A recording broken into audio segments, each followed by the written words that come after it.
Last class में हमने देखा था थ्योरम वन। थ्योरम वन क्या कहती है कि अगर फोर पर्सन्स को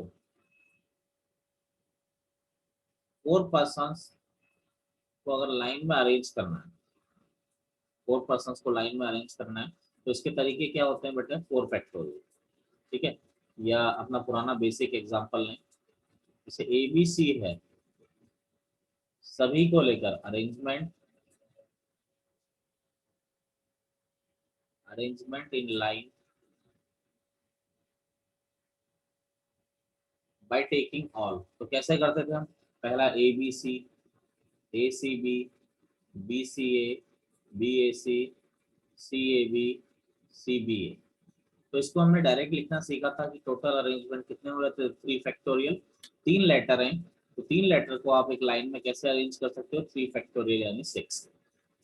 अगर मान लीजिए 4 हैं, ए बी सी डी, तो इनके टोटल अरेंजमेंट लाइन में क्या हो जाएंगे? 4 फैक्टोरियल यानी 24।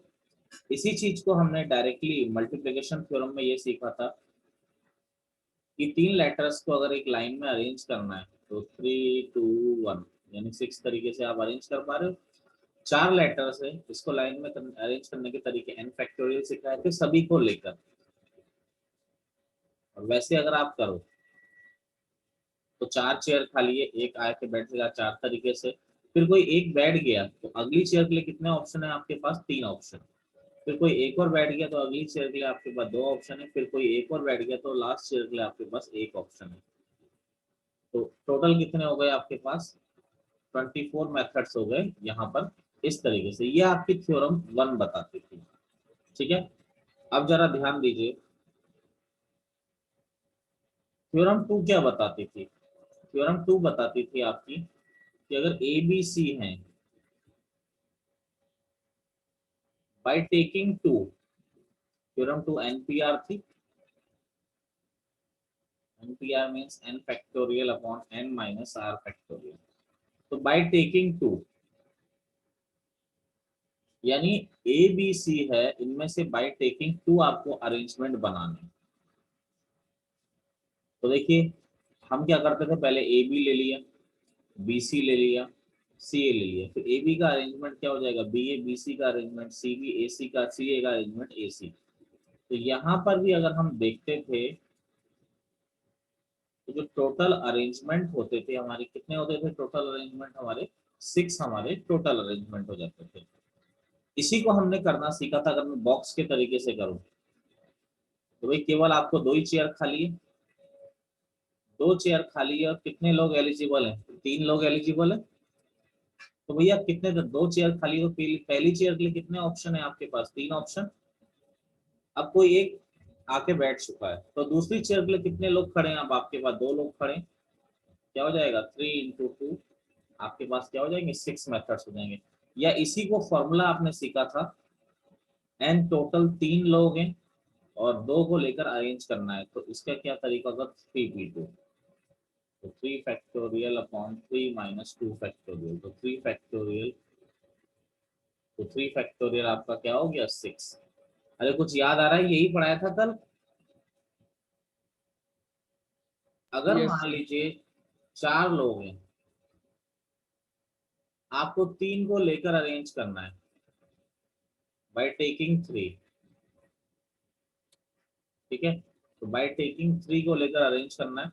तो सिंपल सा अगर मैं बनाऊं, एन 4 लोग हैं, 3 को लेकर अरेंज करना है, तो क्या हो जाएगा? 4p3। तो 4 फैक्टोरियल अपॉन 4 माइनस 3 फैक्टोरियल,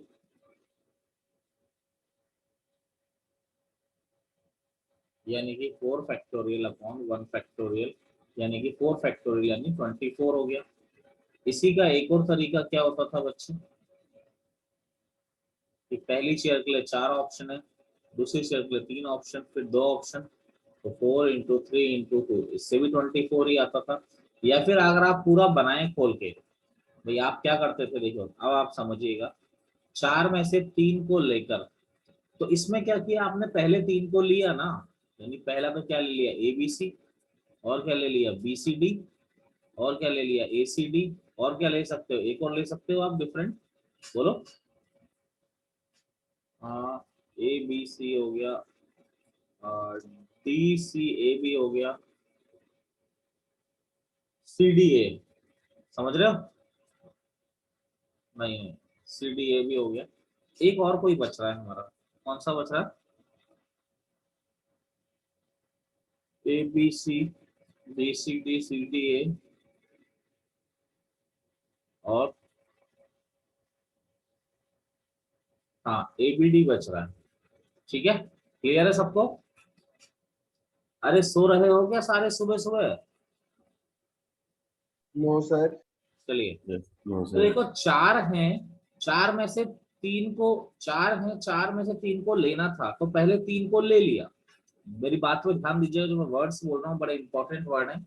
चार में से तीन को लेना था, अब इनको क्या करना है, अरेंज करना है। तो इनको एबीसी को कितने तरीके से अरेंज कर सकते हो? 6 मेथड से। बीसीडी को अरेंज कर सकते हो 6 मेथड से, एसीडी को 6 मेथड से, इसको 6 मेथड से। तो आप देखिए टोटल मेथड्स तो 6 प्लस 6 प्लस 6 प्लस 6, 24 ही मेथड्स आएंगे, नहीं आएंगे बताइए? ठीक है, तो टोटल तो आपके अभी भी क्या आएगा, टोटल तो आपका अभी भी 24 ही आ रहा है। तो क्लियर है मेरी बात, नहीं है बताइए? अरे बोलिए। Yes sir. Clear sir. अब आप देखिए थ्योरम 3 क्या थी? थ्योरम 3 थी आपकी एनसीआर थी, थ्योरम 3। एनसीआर का मतलब क्या था, मीनिंग क्लियर होना चाहिए, ऐसे हम लगाते रहेंगे तो उससे कोई फायदा नहीं होगा। एनसीआर का मीनिंग क्या होता है? देखिए एनसीआर का मीनिंग होता है, जैसे मान लीजिए ए बी सी है, different selection of, different selection of two, तीन में से किसी भी दो का सिलेक्शन करना है। तो भाई तीन में से दो का सिलेक्शन करना है बेटा, ध्यान दो मेरे वर्ड्स पे, केवल सिलेक्शन करना है। तो ए बी सी में से ए बी, बी सी और सी ए, दोबारा बोल रहा हूँ मैं, ए बी बी सी और सी ए, तीन तरीके से सेलेक्ट कर सकते हो। जैसे मृणाल है, कामरान है और वरुण है। भाई तीन में से दो को लेना है, तो मैंने मृणाल कामरान ले लिया, या कामरान वरुण ले लिया, या वरुण मृणाल ले लिया। इसके अलावा क्या और तरीका हो सकता है लोग लेने का? दो बताइए जरा, बोलिए, तो बोलो जी। Yes sir. नहीं हो सकता, इसके अलावा कौन सा हो सकता है? यस सर, वो तो उल्टा उल्टा तो एक्सेप्ट नहीं होगा ना। बेटा उल्टा करके इसमें क्या फायदा, मृणाल कामरान और वरुण है, तो मृणाल कामरान को सेलेक्ट कर सकते हैं, या कामरान वरुण को सेलेक्ट कर सकते हैं, या वरुण मृणाल को सेलेक्ट कर सकते हैं। तो तीन ही तरीके तो हुए सेलेक्ट करने के, आप बताइए। और कोई नया यस तरीका अगर आपके दिमाग में आ रहा है तो बोलिए, बोलो बेटा। ठीक है सर। हम्म, कई बच्चों के दिमाग में आ रहा है सर कामरान मृणाल, बेटा सिलेक्शन तो दो का ही हुआ ना, इसमें कोई नया काम थोड़ी हो गया, सेलेक्ट तो आपने एक ही तरीके से किया ना, डिफरेंट सिलेक्शन तो बना नहीं ना आपका। तो यानी कि इसमें डिफरेंट सिलेक्शन कितने हो गए आपके? डिफरेंट सिलेक्शन हो गए आपके तीन। अगर आप ध्यान दें, मेरी बात को आप समझें, तो डिफरेंट सिलेक्शन आपके तीन हो गए। जैसे अब ए बी सी डी हैं, आपको सिलेक्शन करने by taking two, by taking three. चलो जरा ध्यान दीजिएगा, तीन को केवल सेलेक्ट करना है बेटा, अरेंजमेंट नहीं करना है, क्योंकि कॉम्बिनेशन का मतलब ओनली सिलेक्शन होता है। तो इनके सिलेक्शन कितने तरीके से कर सकते हैं? A B C, B C D, अब ये भी गया था सी डी ए, और ए बी डी। चार तरीके ही हैं, और कोई नया तरीका बनता है तो बताइए सिलेक्शन का। Yes sir. यही चार तरीके। तो जो टोटल डिफरेंट सिलेक्शन हो गए वो हो गए 4। इसी चीज को फॉर्मूले से आपने देखा, N4 है R3 है, तो यानी कि क्या आ गया, N4 है R3 है, तो आपका हो गया 4C3, यानी 4 factorial upon 4 minus 3 factorial into 3 factorial. तो आपका आंसर क्या आ गया, 4। मेरी बात समझ में आई आप लोगों को बच्चा पार्टी? Yes sir. ठीक है,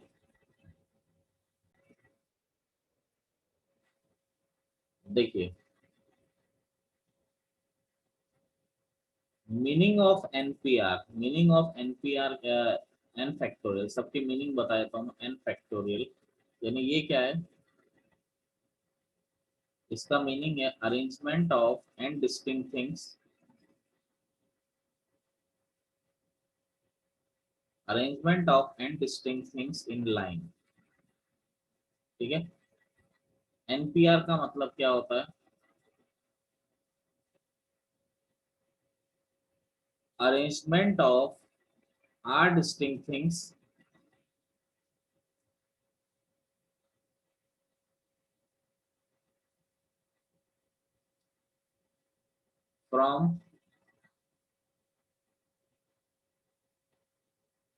from given number of n distinct things. Arrangement of r distinct things from given number of n distinct things. NCR का मतलब क्या होता है? अरेंजमेंट मतलब ये डिफरेंट अरेंजमेंट होता है, ये तो हम लोग जानते ही हैं। एनसीआर का मतलब होता है different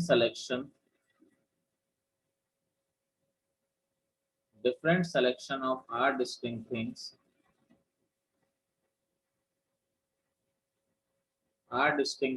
from given number of n distinct things. अब मैं एक चीज आपको सिखाने जा रहा हूँ, एक चीज पर आप लोग ध्यान देंगे, ठीक है? वो चीज क्या है? देखिए, जैसे ए बी सी डी, अभी भी मैंने ये एग्जांपल लिया था। बाय टेकिंग 3, मुझे एक बात बताइए, 3 लोगों को अगर अरेंज करना है एक लाइन में, 3 लोगों को एक लाइन में अरेंज करना है, कितने तरीके से अरेंज कर सकते हो आप लोग? 3 फैक्टोरियल। अरे बोलो। Yes sir. 4 लोग हैं, एक लाइन में शफल करना है, 4 फैक्टोरियल लाइन में, ठीक है? 5 लोग हैं, एक लाइन में सफल करना है, 5 फैक्टोरियल। सभी को लेकर n फैक्टोरियल बताया फर्स्ट केस। अब यहाँ पर अगर हम लोग ध्यान देते हैं ए बी सी डी, तो बाय टेकिंग 3, तो 4 में से 3 को लेकर, मेरे वर्ड्स पे ध्यान देंगे आप लोग, 4 में से 3 को लेकर, तो 4 हैं, 4 में से पहले 3 को लिया, A B C, B C D, C D A, और क्या था हमारा? ए बी डी, ये था। तो पहले क्या किया? 4 में से 3 को लिया, फिर इनके अरेंजमेंट बनाए। देखो, ए बी सी का हो गया ए सी बी, फिर B C A, B A C, C B A, C A B, फिर बी सी डी का हो गया बी डी सी। ठीक है, आप समझ रहे हैं? इसके भी 6 बन जाएंगे, इसके भी 6, इसके भी 6, तो ये इसके 6 अरेंजमेंट, इसके भी 6 अरेंजमेंट, इसके भी 6 अरेंजमेंट। इस तरह से आपके 24 अरेंजमेंट आपके बन रहे थे, ठीक है? इनको शफल कर दो। तो अब ये तो हमने मैनुअली बना के देखे, फॉर्मूले से अगर मैं बनाता हूं तो इसका डायरेक्ट क्या हो गया? 4p3, ठीक है? 4 factorial upon 4 minus 3 factorial into 3 factorial, तो 4 फैक्टोरियल अपॉन 3 फैक्टोरियल, 4 फैक्टोरियल को हमने 4 into 3 factorial, sorry 4 minus 3, sorry NPR लगा रहे हो ना आप, तो ये नीचे 1 फैक्टोरियल ही आएगा, तो ये 4 फैक्टोरियल यानी 4 3 2 1। तो डायरेक्ट फॉर्मूले से ये, अब देखो जो चीज किताब वाले नहीं बताते हैं वो मैं सिखा रहा हूँ। वो क्या रहा है आपका कि 4 में से आप 3 को ले रहे हो, वो क्या रहा है? आप अगर ध्यान दीजिए तो 4 में से 3 को आपने लिया, आपने 2 स्टेप में काम किया। 2 स्टेप में काम कैसे किया? पहले ए बी सी डी 4 है, 4 में से आपने 3 को लिया, अरे यही तो किया, ठीक है? 4 में से आपने 3 को लिया, तो यानी कि 4 में से 3 को लिया, यानी 4 में से 3 को मैंने क्या किया? पहले सेलेक्ट किया, यानी एक ही बात है। देखिए 4C3 का मतलब होता है सिलेक्शन ऑफ 3 फ्रॉम 4, ठीक है? समझ रहे हो मेरी बात?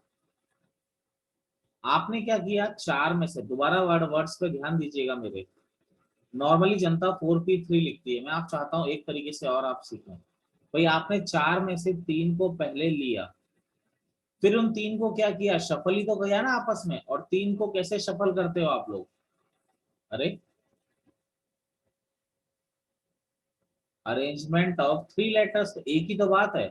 4C3 आपका 4 हो गया और 3 फैक्टोरियल आपका 6 हो गया, तो आपका आंसर दोबारा क्या आ रहा है? 24 ही तो आ रहा है। मेरी ये वाली बात समझे जो मैंने समझाई आपको, ये दोनों एक ही बात है, दोनों की दोनों एक ही बात है, नोट कर लीजिए पहले। देखिए जैसे क्वेश्चन है हमारा,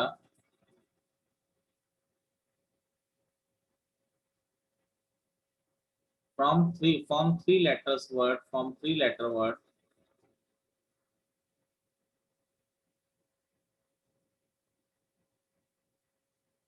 using the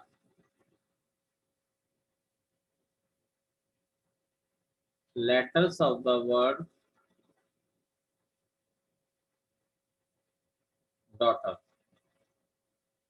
तो 3 लेटर वर्ड बनाना है using the letters of the word daughter. तो देखिए इसके 3 तरीके हैं। सबसे पहला तरीका तो क्या है, भाई 3 चेयर खाली है, कितने लोग खड़े हैं, 1 2 3 4 5 6 7 8 लोग खड़े हैं। तो पहली चेयर के लिए कितने एलिजिबल ऑप्शन है आपके पास, 8 ऑप्शन है। अब कोई एक यहाँ पर आके बैठ गया तो अब कितने लोग खड़े हैं, 7 लोग खड़े हैं। फिर कोई एक और आके बैठ गया तो अब कितने लोग खड़े हैं, 6 लोग। तो 8 × 7 × 6, 8 × 7 × 6, ठीक है। पहली चेयर के लिए 8 लोग, दूसरी चेयर के लिए 7 लोग, तीसरी चेयर के लिए 6 लोग। तो कितने लोग खड़े हो गए, ये आपके टोटल मेथड्स हो गए। दूसरा क्या हो गया, दूसरा हो गया कि भाई आपको तीन का अरेंजमेंट करना है 8 में से, यानी arrangement of 3 letters from 8 letters. आपको अभी भी बताया 8 में से 3 का अरेंजमेंट क्या होता है, 8p3 तो होता है। तो ये भी आंसर करेक्ट है, इसको सॉल्व करोगे तो 8 × 7 × 6 ही आएगा। तीसरा तरीका क्या हो गया, तीसरा तरीका हो गया कि भाई 8 में से 3 का अरेंजमेंट करना है। तो पहले 8 में से 3 को सेलेक्ट किया, 8 में से 3 को यानी सेलेक्ट किया, फिर उन 3 को शफल कर दिया आपस में। तो एक ही तो बात हुई, 8 में से 3 को सेलेक्ट किया, फिर उन 3 को क्या कर दिया, आपस में शफल कर दिया। समझे नहीं समझे मेरी बात, आप लोग बताइए। हाँ जी। Yes, sir. तो क्वेश्चन है हमारा, how many words can be form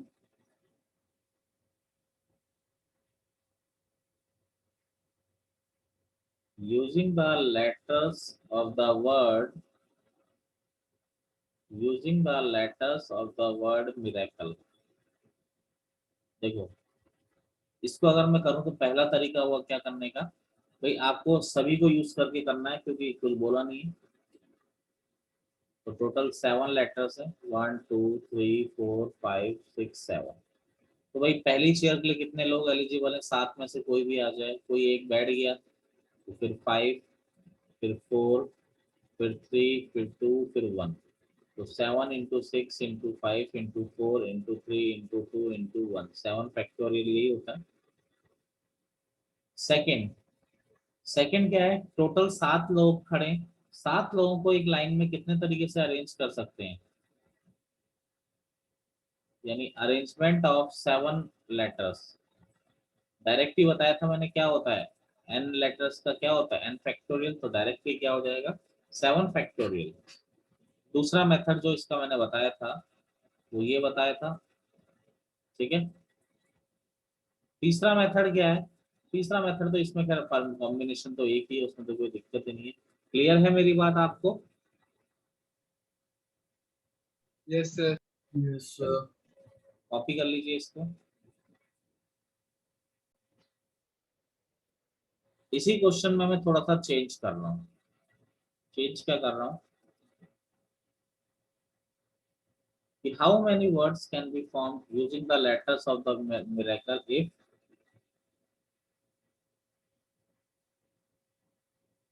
all the vowels are together। if all the vowels are together यानी सारे के सारे vowels क्या हो आपके साथ में हैं। देखिए यहाँ पर मिरेकल है आपका, all the vowels are together. तो देखिए कॉन्सोनेंट्स क्या क्या है, MRCL कॉन्सोनेंट है, और वॉवल्स क्या क्या है, I A और E। टोटल 7 वर्ड लेटर थे। तो MRCL कॉन्सोनेंट है और I A E आपके क्या आ रहे हैं, वॉवल्स आ रहे हैं। अब देखिए इसमें जो है आपको क्या बोला गया है, ये जो 3 लोग हैं ये हमेशा एक साथ आने चाहिए, all the vowels are together. भाई वैसे तो बहुत सारे बन सकते थे ना, एम आर, जैसे मिरेकल था, ऐसे तो कोई भी वर्ड बना दो आप लेटर्स को शफल करके, कि M R A, I R को इंटरचेंज कर दिया, are A I C L, ये बन गया। लेकिन यहाँ पर आप ऐसे ये वाले ऐसे वर्ड्स नहीं बनाने, आपको ऐसे वर्ड्स बनाने जिसमें आई ए ई तीनों के तीनों क्या आ रहे हैं, साथ में आ रहे हैं। तो जब भी कहीं भी आपको ऐसा बोलता है कि लोग साथ में आए, तो आप क्या करिए, बात पे ध्यान दीजिएगा, जो भी साथ में आना चाहते हो उनको बांध दो। आप चाहते हो कि 3 लोग हमेशा साथ में आए, अब इनको आपने बांध दिया, तो ये जहां भी जाएंगे ये एक साथ जाएंगे, इधर जाएंगे तो भी एक साथ, इधर जाएंगे तो भी एक साथ, तो ये जहां भी जाएंगे अब एक साथ जाएंगे। समझ रहे हो मेरी बात? ठीक है, तो यानी कि एम आर सी एल अब आपने बांध दिया। अब देखिए शफलिंग करने के लिए कितने लोग बचे, 1 2 3 4 5 लोग बचे, इसको 1 ही यूनिट मारोगे ना, समझ रहे हो? तो अब शफलिंग करने के लिए 5 लोग बचे, इनको बांध दिया है हमने, तो शफलिंग करने के लिए 5 लोग बचे, तो शफलिंग कितने तरीके से हो जाएगी इनकी, 5 फैक्टोरियल। लेकिन बेटा आई ए ई को आपने बांधा है, मेरी बात समझिएगा, आई ए ई को आपने बांधा है, आपको ये बोला गया था कि ये तीनों साथ में आने चाहिए, ऐसे भी तो साथ में आ सकते थे, बोलिए। आपस में शफल तो हो सकते हैं ना, ये आई ए ई की नहीं हो सकते, बोलो। Yes sir. बिल्कुल शफल तो हो सकते हैं, साथ में आने चाहिए पर शफल तो हो सकते हैं। तो 5 फैक्टोरियल इंटू 3 फैक्टोरियल, ये आपका रिजल्ट हो जाएगा। तो 5 फैक्टोरियल हो गया 120, ये 6, जो टोटल आंसर हो जाएगा वो आपका आंसर क्या हो जाएगा, 720 आपका टोटल आंसर।